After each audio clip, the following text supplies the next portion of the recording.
За би энэ гадаад зээлийг төсөөсөө гаргах гэж байгаа энэ хуулийн төслийг бол дэмжихгүй байгаа. Би өмнө чинь зарчмын байр суурьтай байсан. Энэ өөрөө зарчмын асуудал. Үндсэндээ бид нар энэ хүндэрж байгаа эдийн засаг төсөв санхүүгийн асуудлыг суурь шалтгаанаар нь агуулгаар нь харж бас нэг янзлахгүй бол зүгээр нэг өнгөц косметик төдий ийм өөрчлөлтийг хийгээд бол өөрөө явахгүй. Энэ улс орн чинь өөрөө бас дүрмтэй журамтай төсөв санхүүчин бас нэг бодлоготой эдийн засаг нь өөрөө онол зарчимтай асуудал. Тэгээ би зарчмынх нь бодлогын асуудлаар нь энэ асуудал тандаач зөв байгаач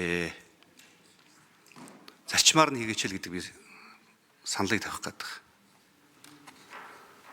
Үндсэндээ энэ төсөв гадаад зээл тусламжаа энэ төсвийн гадна гаргаад бид нар асуудлаас ангижлна гэж байхгүй.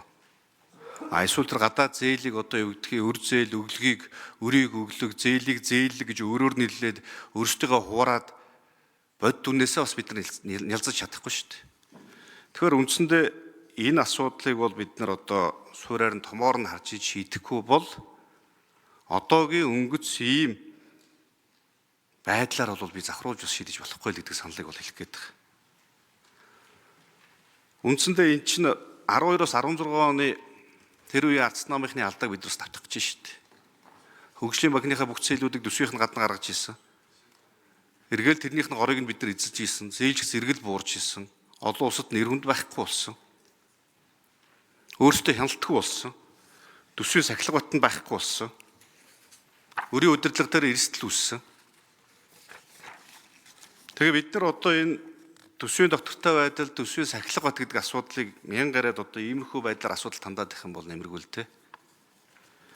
Энэ асуудал дээр би зүгээр энэ хууль зүйн талаас нь санхүү засаглалын талаас нь гэсэн зүгээр судалж эрхтэлж үзсэн. Ингээд үзэхээр үндсэндээ тэр сая миний хэлж байгаа асуудлууд бас байхгүй байна. Дээрээс нь энэ хууль тогтоомжууд ч нөрөө зөрчигдөх нь байна. Үндсэн хуулийн зарчмын асуудал ч гэсэн өөр энэ дээр зөрчигдөх асуудал үүсгэнэ.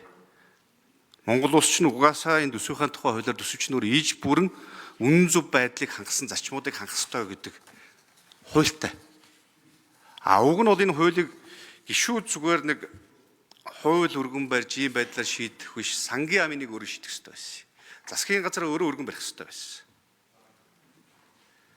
Үндсэн хуулиараа эн чинь төсөв зээлийн төлөвлөгөө засгийн газар өргөн барих онцгой хэрэгтэй. Тэгэхээр эн чинь нэг талдаа бол засгийн газар ирэхэд талж байгаа асуудал.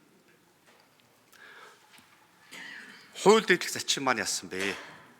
Бид нар цаашид одоо юу гэдгийг энэ зээл төлтийн асуудлуудыг яах юм? Иргэн төлтийг хэн хариуцах юм? Төсвөөсөө гадна гаргалаа гэд энэ асуудлуудаар бид нар ер нь яаж хандах юм? Олон улсад юу гэж хэлэх юм? Олон улсын гэрээгээ зөрчсөн асуудал үүсэх гэсэн ийм асуудлууд байгаа. Ер нь бол энэ дээр улсын их бол хууль зүйн бие дүгнэлт гаргуулах ёстой гэж бол харж байгаа. Тэгэхээр ийм асуудал би зүгээр нэг ийм байдлаар бол хандмаарг байна.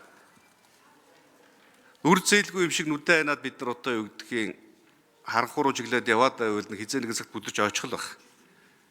Тэгээ хүнээс авсан зээлээ бид нар төсвөөсөө аслаа гэд өргүү болохгүй зээлээ төлөхгүй гэдэг зүйл үүсэхгүй шүү дээ. Тэгэхээр ийм байдал дээр бол би хандмаарг байна. Энэ байдал дээр одоо жоохон хариуцлагатай баймаар байна. Хийн бид нар чинь төсөв санхүүгийн хүндрэлийг чинь ард түмэн л одоо амжиргаа орлогоороо амьдралаараа л үүрч туулж гарч ш. Тэгэхээр арай илүү томоор нь зарчмынх нь өнцгөөс арай илүү шинжлэх ухаанчаар мэрэгжлийн хүмүүсүүдийнх нь дуу хоолой тэр мэрэгжлийн байгууллагуудын санал дүгэл зөвлөмжийг бол харгалзаж шийдэх ёстой л гэдэг би юм байр суурьтай байна.